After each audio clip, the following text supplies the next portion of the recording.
நம் பூமியை விட 2 மடங்கு பெரிய கோள் ஒன்றை ஜேம்ஸ் வெப் தொலைநோக்கி கண்டுபிடித்துள்ளது.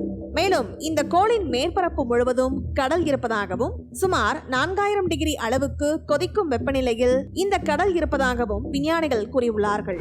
அதனை பற்றி இந்த வீடியோ தொகுப்பில் பார்க்கலாம். நம் பூமியை விட 2 மடங்கு பெரிய கோள் ஒன்றை ஜேம்ஸ் வெப் தொலைநோக்கி கண்டுபிடித்துள்ளது. நம் பூமியை போல வேறு கிரகங்களிலும் மனிதர்கள் வாழ சாத்தியமுள்ளதா என்ற ஆய்வில் விஞ்ஞானிகள் பல ஆண்டுகளாக ஈடுபட்டு வருகிறார்கள். கற்பனைக்கும் எட்டாத பெரிய பால்வெளி மண்டலத்தில் எண்ணிலடங்காத கோள்கள் உள்ளன. எனவே நம் பூமியைப் போலவே கண்டிப்பாக வேறு கிரகங்களிலும் உயிர்கள் வாழ வாய்ப்பிருக்கலாம் என்ற கருத்து விஞ்ஞானிகள் மத்தியில் நிலவுகிறது. இந்த நிலையில்தான் நம் பூமியை விட 2 மடங்கு பெரிய கோள் ஒன்றை ஜேம்ஸ் வெப் தொலைநோக்கி கண்டுபிடித்துள்ளது. TOI 270D என்று அறியப்படும் இந்த கோள் முழுவதும் ஆழமான கடல் பரப்புகளை உள்ளடக்கியதாக இருக்கலாம் என்று விஞ்ஞானிகள் கூறுகின்றார்கள்.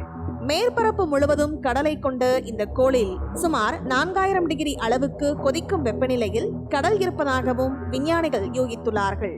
தற்போது நம் சூரிய மண்டலத்தில் உள்ள செவ்வாய், புதன் உள்ளிட்ட கோள்களிலும் தீவிர ஆய்வு நடைபெற்று வருகிறது.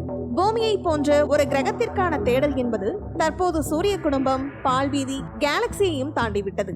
இதற்காக அமெரிக்காவின் விண்வெளி ஆய்வு மையமான நாசா, ஐரோப்பிய மற்றும் கனடா விண்வெளி மையங்களுடன் இணைந்து விண்வெளியை தீவிரமாக ஆய்வு செய்வதற்காக ஜேம்ஸ் வெப் என்ற தொலைநோக்கி ஒன்றை உருவாக்கியுள்ளது. கடந்த 2020ஆம் ஆண்டு டிசம்பர் மாதம் பிரெஞ்சு கயானாவில் இருந்து 5 ராக்கெட் உதவியுடன் இந்த ஜேம்ஸ் வெப் தொலைநோக்கி விண்ணில் ஏவப்பட்டது.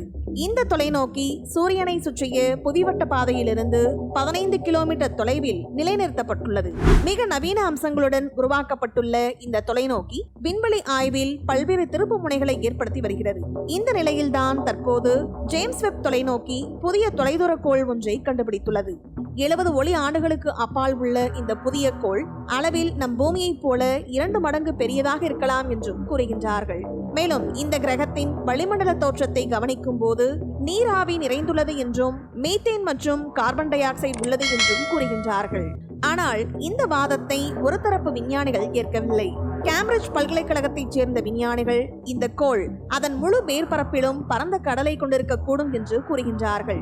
ஏனென்றால் வளிமண்டலத்தில் அமோனியா இல்லாமல் இருப்பதால் அவை கடலால் உறிஞ்சப்பட்டிருக்கும் என்பது இந்த விஞ்ஞானிகளின் வாதமாக உள்ளது.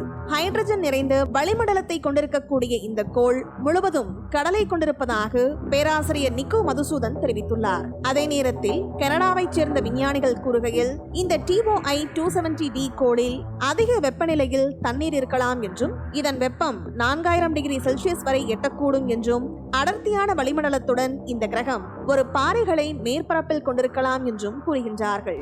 மேலும் வேதியியலின் அடிப்படை விதிகளின்படி ஹைட்ரஜன் வளம் அதிகமுள்ள வளிமண்டலத்தில் கண்டிப்பாக அமோனியா இருக்க வேண்டும்.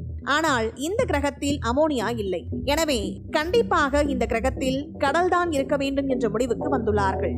இந்த கிரகம் குறித்து மேலும் தீவிரமாக ஆய்வு செய்தால் நம் பூமியைப் போல் இன்னும் சில வளங்கள் உள்ளதா என்பதை நம்மால் தெரிந்து கொள்ள முடியும் என்று விஞ்ஞானிகள் கூறுகின்றார்கள். இந்த வீடியோ பத்தின உங்களோட கருத்துக்களை கீழே கமெண்ட் பாக்ஸ்ல மென்ஷன் பண்ணுங்க. கீழே இருக்க ரெட் கலர் சப்ஸ்கிரைப் பட்டனை கிளிக் பண்ணி எங்க சேனலை சப்ஸ்கிரைப் பண்ணுங்க. அண்ட் பக்கத்துல இருக்க பெல் ஐகானை கிளிக் பண்ணீங்க அப்படின்னா எங்களோட நோட்டிபிகேஷன் உங்களுக்கு உடனுக்குடன் வரும்.